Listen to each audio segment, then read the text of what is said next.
everyone, my name is Ngin and I'm the COO at Visitor.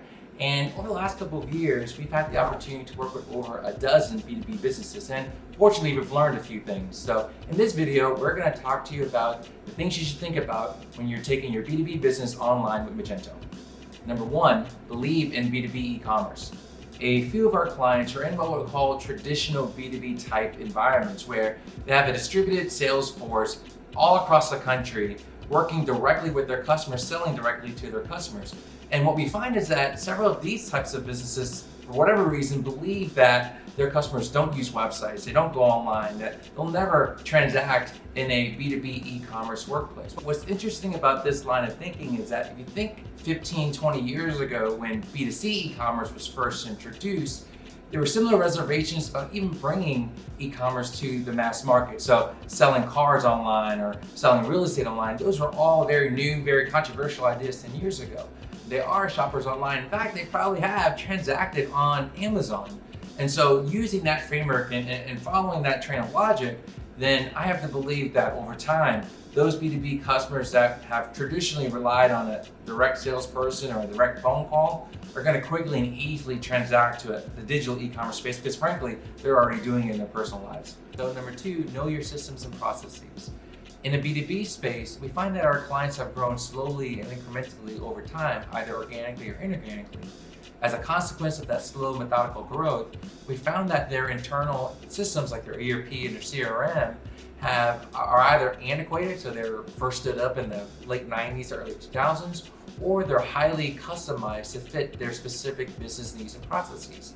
Now, when you try to take this highly customized system and highly customized architecture and marry it to a new modern system like Magento, you find that there are potential conflicts with your custom systems to standard systems that are available worldwide.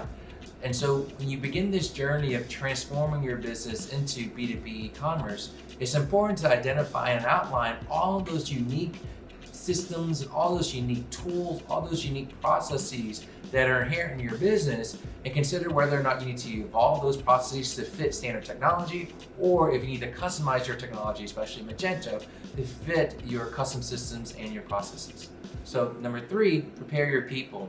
And when we work with our clients in the B2B space, we find that several of their employees and the roles within their business are what I would call very transactional, which means that they have a CSR person or a salesperson that the majority of their day-to-day work is to answer a phone call and take a customer's order and input it into an ERP system. So when you think about taking your business online in the B2B space, so when you think about your people and a B2B e-commerce, there's really two things I would be considering. Number one is how your people do the work, and number two is what your people do. So when we think about how your people are doing the work, we find that when taking customers onto a new e-commerce platform, their employees are accustomed or frankly married to old tools. So they hate having to relearn a new Magento platform or any other new platform for that matter. So it's important to prepare to retrain and reskill your employees for new tools, new applications, new systems. The second is what your employees do, what they're doing to provide service to your customers. So in this area, I think this is the most exciting part of taking your B2B business online because we have an opportunity to take what has traditionally been highly transactional, highly methodical work, and then eliminating that through automation with Magento. So in thinking about how to involve your employees, I strongly encourage our clients to consider training your employees to be more consultative when they're working with their customers. So rather than picking up the phone, answering a call, and placing an order, train your employees to pick up that phone, work with your customers, train your customers, teach your customers, help them learn how to buy the right product, upsell a product, etc., so that the relationship that you have with your customers is more value added versus transactional. So four, know your product data. And I cannot emphasize enough how important it is for you to really know and understand your product data.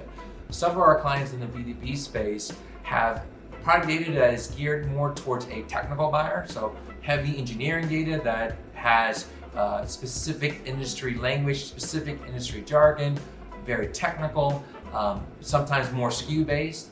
And when you have this opportunity to take your business online, take your business into B2B e-commerce, there's an opportunity to take that data, take that product information, and tailor it so that it's ready for search engines and ready for paid media. This is typically a big effort, And we strongly encourage our clients to be prepared to take a good hard look at their data and how to transform it for e-commerce and for the digital space. And finally, number 5, marketing is different. And we're victims of this ourselves. So as we've taken our B2B customers online, our customers and even us, we came in with a very B2C mindset. So some of the strategies, some of the tools, some of the way that we execute for our customers were very B2C driven. And what we've learned over the last couple of years is that a B2B business and the B2B customer is not the same as the B2C customer. So we have to be prepared to take what we know in the B2C space and pivot and transform and change so that we fit the B2B customer. As an example, we've seen that in the B2C space, a abandoned cart email is very effective in driving conversion. But we've took that strategy and placed it into the B2C space, and we found that that's not as effective in the B2B space because a B2B customer is buying based on a specific need, so typically they're SKU based, and a specific time frame. So they typically need their product right away. So in the B2B space, abandoned cart emails, what we found, is not as effective.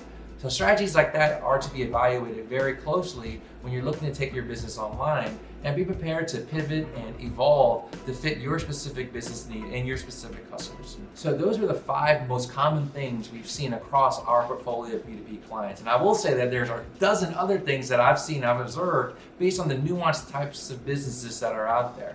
But regardless, as you're looking to take your business online in the B2B space, be sure to understand your systems and processes, know your employees and how their skill sets and how their services to your customers are going to evolve, know your product data and prepare for digital marketing, and then finally, know that some of the marketing strategies we've deployed in the B2C space may not necessarily be ready for B2B space, and be prepared to tailor marketing strategies for your specific business. And as always, when you're ready to take your B2B business online, Visitor is here to help, and we're happy to help take you on that journey.